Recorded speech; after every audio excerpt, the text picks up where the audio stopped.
Hello, Chinese viewers. Welcome back to Sandy Home Recipe.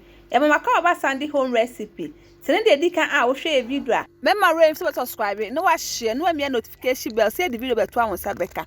And the chance a Ghana live soup. All ingredients are written in the description box below. Obey my cake draw mako jane garlic. No be share good name to nam no. Now the enching I take it 1.5. Beef season aka. Now the all pepper season aka. Na na okwa blend no. We share gum. Now they could see jaso. Becca and Numu. We are now the jenny need tomatoes, egum fresh one, wakataso, no one estima.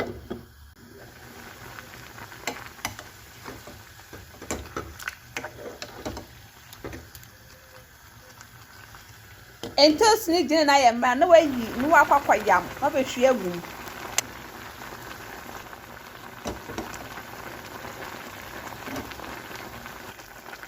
Poor drive to another boom, and also. West Mini Kakara. West Mini Kakara, no way, if you said the entity. Now they are seeing change. We are no ashamed to sing now for yam and a boom nowadays, tomato paste Kakaka home. Would the ensure boom say so no good one a chair and quite draw away.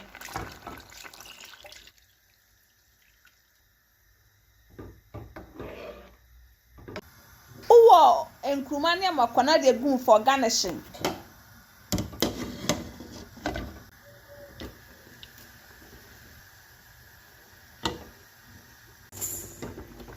What the ancient crab room send chin and no swan. Yap, my channel dedicated a video. Remember, rain for subscribing. No, I share, no, I like, no, me notification. Will say the video at 2 hours inside the Ebeka. Ubelo Jana 20 bo abbing. What the name now you 2 1 akaho. And quite I be a no dum Jano was serving.